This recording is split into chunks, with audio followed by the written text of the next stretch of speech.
casa. Hola chicas y chicos, les doy la bienvenida una vez más a Aprendo en Casa. Hoy vamos a ver el área de comunicación para segundo de secundaria. Y les voy a contar algunas ideas que me rondan por la cabeza. Yo creo que las artes en sus diversas expresiones nos ayudan a identificar quiénes somos y así podemos contribuir nuestra cultura y cómo nos identificamos como país. A mí, por ejemplo, me encanta el arte y el dibujo, y aunque no me considero una experta en esta disciplina, siempre lo hago, así dibujo lo que pienso e incluso lo que sueño. Y creo que eso nos puede ayudar a darnos soporte, sobre todo en estas épocas que debemos permanecer en casa. He estado pensando qué podría hacer yo para transmitir esa emoción que nos genera el arte, ya sea el canto, la música o tocar cualquier instrumento. Y por eso les voy a presentar el siguiente video. La historia que conoceremos a continuación nos va a ayudar a plantearnos algunos retos y además probablemente nos ayude a cumplir nuestros sueños, porque vamos a conocer la historia personal de un músico que ha llevado los instrumentos peruanos por todo el mundo, con la idea de que todas y todos podemos tocar música. Esa gran persona es Lucho Quequesana.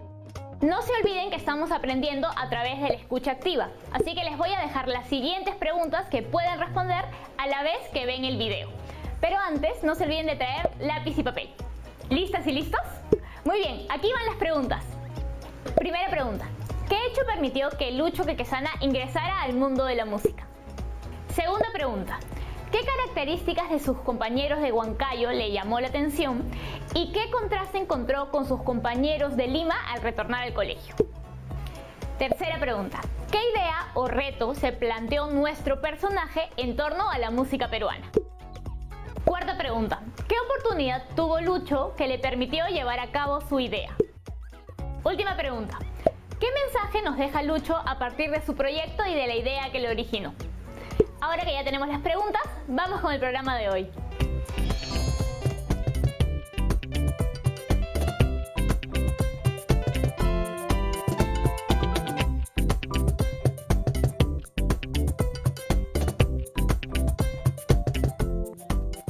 Bueno, muchas gracias. Yo soy Lucho Quequesana y yo estoy parado exactamente aquí de pura casualidad. De pura casualidad o cosas del destino, como ustedes lo quieran llamar, y ustedes están sentados en esta exposición exactamente por lo mismo, porque a pesar que ustedes hayan recibido una invitación muy bonita para venir al TEDx, algo ha tenido que pasar en sus vidas antes, ha tenido que haber algún punto de quiebre para que ustedes finalmente se dediquen a lo que se están dedicando ahora y reciban esta invitación. Y justamente de estos puntos de quiebre es de lo que quiero hablar, porque mi punto de quiebre empieza a los 11 años.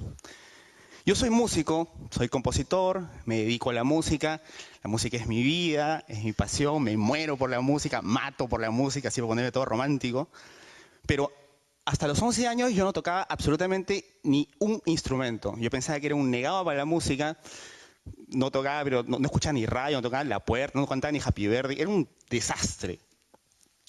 Pero ¿qué pasó? Que a los 11 años mi hermano mayor se enferma de asma y el doctor le dice a mi mamá que tenemos que salir de Lima como sea, porque si no mi hermano se iba a poner peor. Entonces mi mamá agarra cajones, baúles, las maletas y no tiene mejor idea que empezar a meter todas las cosas y nos mete a mí, a mi hermano y a mi hermana y nos lleva a vivir a Huancayo. Año 86, Huancayo, ustedes ya se pueden imaginar esa época ahí.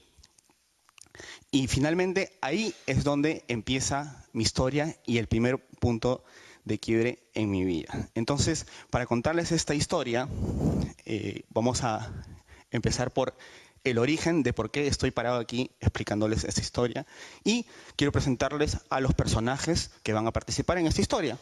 Ya me presenté, pero quiero presentarles a uno de los principales personajes que han originado que esté parado aquí y con mucho cariño, mucho amor y mucho feeling les presento a mi mamá.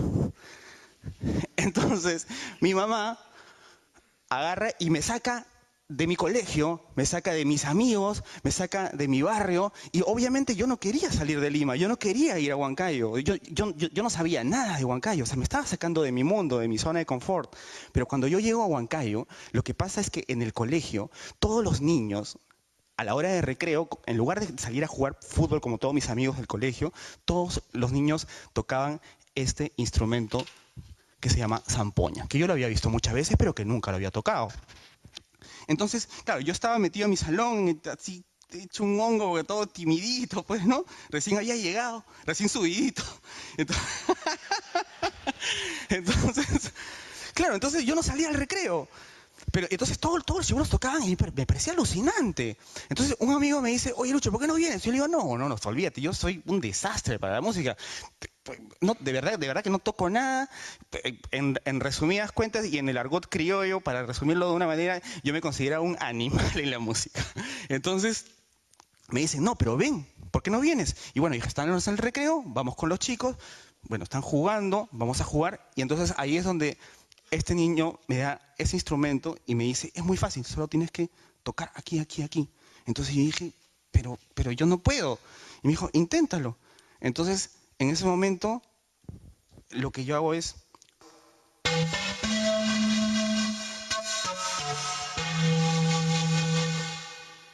Entonces, ¿ustedes se imaginan un niño de 11 años que puede sacar una melodía de sus labios? Se ve que iba a volver loco. De pronto se abrió un mundo, era alucinante, y empecé a tocar con todos estos chicos a la hora de recreo, todos los recreos después del colegio. Y además que ustedes saben que Huancayo es una ciudad muy folclórica, muy fuerte en su folclore. Entonces, claro, obviamente, el fin de semana, la fiesta de Chupaca, la fiesta de Sicaya, fiestas por todos lados. Entonces era una invasión de folclore alucinante para un niño que había salido de Lima y que lo único que pensaba era en el Atari, en los amigos del barrio, en el ají gallina y en el leche asada. Entonces de pronto está inmerso en todo este mundo y yo de verdad empiezo a vivir un mundo de fantasía en ese momento, junto con mi hermano, que ya nos convertimos en una especie de huancaínos adoptados. Y junto con mi hermano empezamos a enamorarnos de la música, hasta que llega el punto en donde mi mamá agarra y dice, tenemos que regresar a Lima. Entonces yo dije, no puede ser, es imposible, no podemos regresar a Lima. Eso es lo que a mí me gusta, era como, o sea, en esa época para mí pues era, de verdad era como mi Disney World, ¿no? O sea, era con todos mis amigos jugando en las zampoñas, y dije, no, tenemos que regresar a Lima, y mi mamá, otra vez, los maletas, todos adentro, pum, a Lima. Cuando llego a mi colegio en Lima, mi colegio de toda la vida, mis amigos de toda la vida, yo me sentía completamente extraño, porque claro, llega la hora de recreo, y todos salían a jugar pelota, yo me quedaba solito en el salón tocando mi zampoña, y yo decía, eso no puede ser. Entonces, ¿qué pasó? Que yo decía, no, yo no puedo perder esto que me ha invadido, así que empiezo a replicar lo que hicieron conmigo en Huancayo, mis amigos de Huancayo, pero yo con mis amigos de Lima. Entonces a mi compañero de carpeta le digo, oye, prueba esto que es alucinante, a mi pata de carpeta atrás, y así junto con mi hermano también empezamos a contagiar a los amigos del colegio, y es así como formamos nuestro primer grupo folclórico en el colegio acá en Lima. Ese de la guitarra es mi hermano, y esa piltrafa que está tocando el charango soy yo, cuando estaba en el colegio. Y es así que nos empezamos a enamorar básicamente de la música peruana hasta que acabo el colegio. Y cuando acabo el colegio, obviamente voy donde mis papás y les digo, pues, todo campante, así todo emocionado, les digo, papá, mamá, quiero ser músico. Y ahí viene el rotundo y contundente no. Imposible. Músico jamás, te vas a morir de hambre y absolutamente todo lo que ustedes saben. Entonces, obviamente yo decía, bueno, 15 años, ¿qué hago? Porque 15 años pues no me ponen en guerra con mis papás. Así que empecé a estudiar otra carrera, pero cuando cumplí 18 años, yo voy a mis papás y les digo, ¿sabes qué? No puedo más, yo no me siento bien en esta carrera, creo que esto no es para mí. Creo que yo no soy bueno para la administración de empresas, con todo el perdón de los administradores que están aquí presentes. Y mis papás agarran y me dicen la clásica, haz lo que quieras, pero termina la universidad. Entonces yo dije, bueno, voy a terminar la universidad, estudié comunicaciones, y cuando yo termino la universidad, yo continuaba en la universidad y seguía con mi grupo de amigos tocando. Entonces tocábamos, el grupo empezó a crecer, empecé a componer como a los 12 o 13 años sin darme cuenta, de verdad, sin ni siquiera darme cuenta, de pronto empezaban a aparecer canciones en la cabeza, hasta que este grupo de amigos finalmente se rompe, porque cada uno empieza a tomar su rumbo de vida, cada uno sus carreras, etcétera. Yo me quedo completamente solo, con mis canciones, con todas estas ganas de querer compartir la música, porque para mí la música era jugar con mis amigos. Entonces llega el momento, bueno, me puse muy triste, y llega el momento de la decisión. Yo siempre había tocado con un grupo de gente, siempre había tocado con amigos, pero en ese momento yo dije, bueno, si yo me quiero dedicar a la música, tengo que empezar una carrera como solista, compositor, como lo quieran llamar. Y ahí es donde empiezo mi carrera, digamos, básicamente en todo lo que era música peruana. Grabo un disco. Esto es muy gracioso porque como no tenía amigos para tocar, el disco lo grabé solo. Lo que pasa es que empecé a tocar varios instrumentos y de pronto estaba solo en mi casa y empecé a grabar el disco y grabé este disco que se llama Kuntur. Pero siempre se me quedó en la cabeza la idea de que, así como mis amigos me enseñaron a tocar como jugando, como mis amigos de colegio aprendieron como jugando, cualquier músico de cualquier parte del mundo podía aprender la música peruana como jugando. Entonces yo decía, ya, esa idea está mostra, pero ¿cómo la hago? O sea, suena muy romántico y suena muy ambicioso, pero ¿cómo lo hago si no tengo un sol en el bolsillo? Y además, y lo único que tenía eran las ganas de hacerlo. O sea, ¿cómo hacer que culturas de distintas partes del mundo, que ni siquiera sabían que había un país por aquí, se enamoren de la música peruana? Entonces, por casualidad de la vida o cosas del destino, me llega un mail y me habla de las residencias para artistas de UNESCO. ¿Qué hace UNESCO? Una vez al año escoge un compositor entre todos los compositores del mundo. Qué fácil, ¿no? Yo decía, eso es imposible. Entonces, dije, pero bueno, tengo un proyecto imposible, tengo una posibilidad imposible, vamos a mandarlo.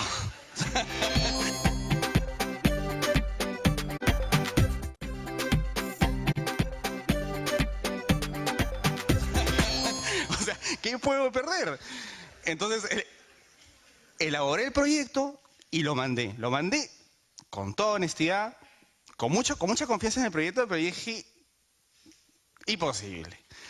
A los meses me llega un mail en donde me dicen que había sido el escogido para realizar el proyecto y casi me da un infarto. Claro, pero casi me da un infarto por dos cosas, porque era la oportunidad de mi vida de poder hacer esta idea que tenía de contagiar al mundo de la música peruana, pero al mismo tiempo porque UNESCO me dice, tu proyecto es muy bonito, tu proyecto es muy innovador, intercultural y desarrolla la evolución de la música peruana, etcétera, etcétera, pero tienes solamente 2 meses para hacerlo. O sea, en 2 meses yo tenía que salir, buscar, encontrar, enseñar y que aprendan a músicos de todas partes del mundo, música peruana, y en 2 meses ya había un concierto con entradas vendidas, con teatro, desde antes que yo saliera del periódico, yo leyendo la carta y sin siquiera conocer a nadie. Entonces yo dije, ¿cómo hago? Bueno, o sea, es imposible, vamos a hacerlo. Entonces empecé la búsqueda. Salí y empecé la búsqueda, salgo obviamente de mi mundo andino, salgo de Perú, con todas estas esperanzas de poder encontrar gente que no sabía quiénes iban a ser y llego a temperaturas que nunca había llevado, lenguaje, idiomas que nunca había hablado, culturas que nunca había conocido y ahí es donde yo empiezo esta búsqueda en donde finalmente, por más surrealista que suene, llego a encontrar una banda que es un chino, un turco, un vietnamita, 2 canadienses, un peruano y un colombiano que en 2 meses tenía que aprender a tocar música peruana sin ni siquiera saber que yo iba a llegar y sin ni siquiera saber que yo existía. Entonces empiezo con los músicos, empiezo con Huba Quach de Vietnam, claro, llego donde el vietnamita no tenía la menor idea de dónde quedaba Perú en el mapa y yo soy completamente honesto y yo no podía ubicar Vietnam en el mapa tampoco. Partiendo de ahí ya estaba bastante difícil. O sea, de ahí llego donde Ismail Fenyolu de Turquía, toco la puerta y el truco pensaba que yo le quería vender una refrigeradora, lo que sea, menos, no entendía finalmente qué cosa era lo que yo quería y me costó mucho hacerles entender. Con Jairo Gómez y con René Dora Sánchez de Venezuela y Colombia era mucho más fácil porque hablaban mi idioma.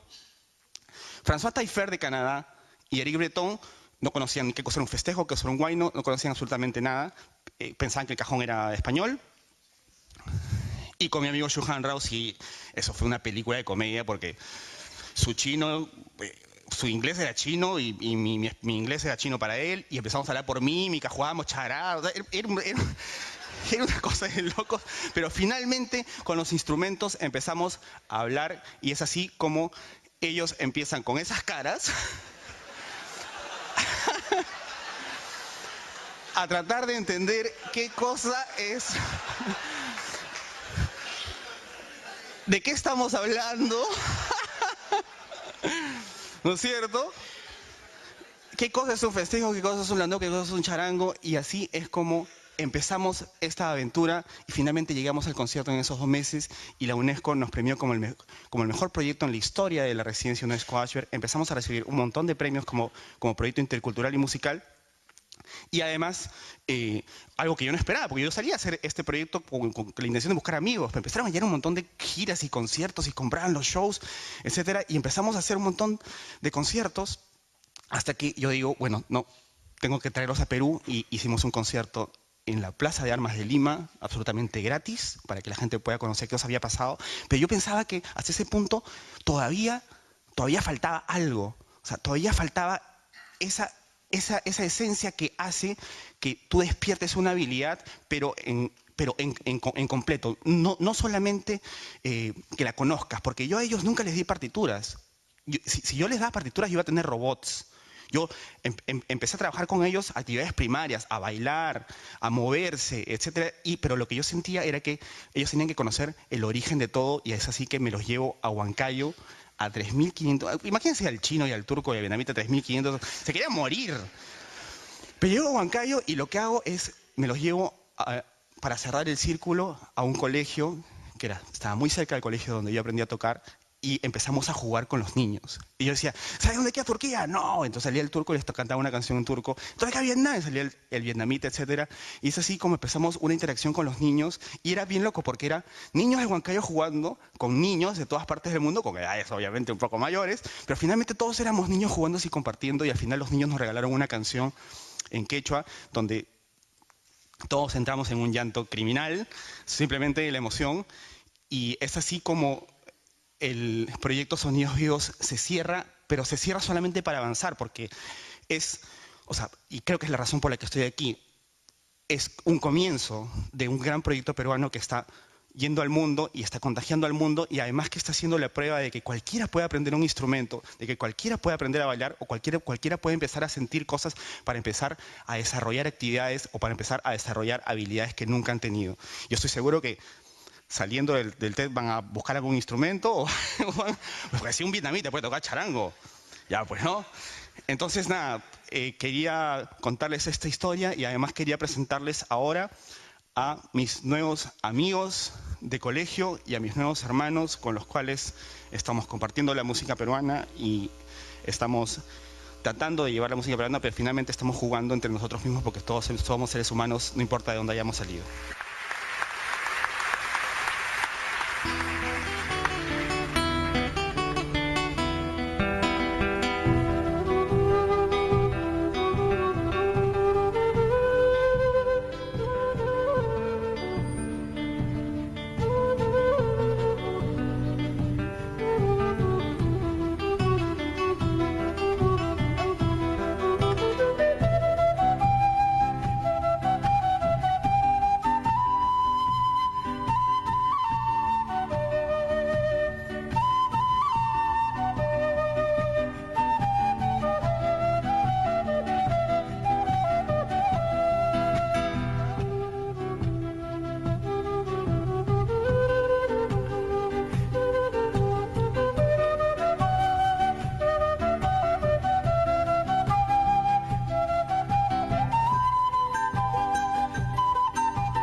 interesante la historia de Lucho Quequesana, ¿verdad?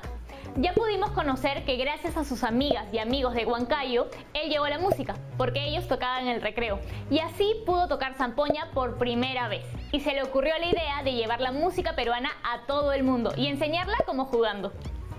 Esta idea se hizo posible gracias a que tuvo la oportunidad de desarrollar su proyecto y que nunca desistió de sus sueños. En este video también pudimos conocer lo importante que fue para él relacionarse con compañeros de otros lugares, porque así incentivó su curiosidad musical y además ellos se convirtieron en parte importante de este proyecto. Finalmente vimos que sí pudo realizar sus sueños de llevar la música peruana a todo el mundo y así demostrar la interculturalidad de nuestro país. Antes de terminar te propongo el siguiente reto.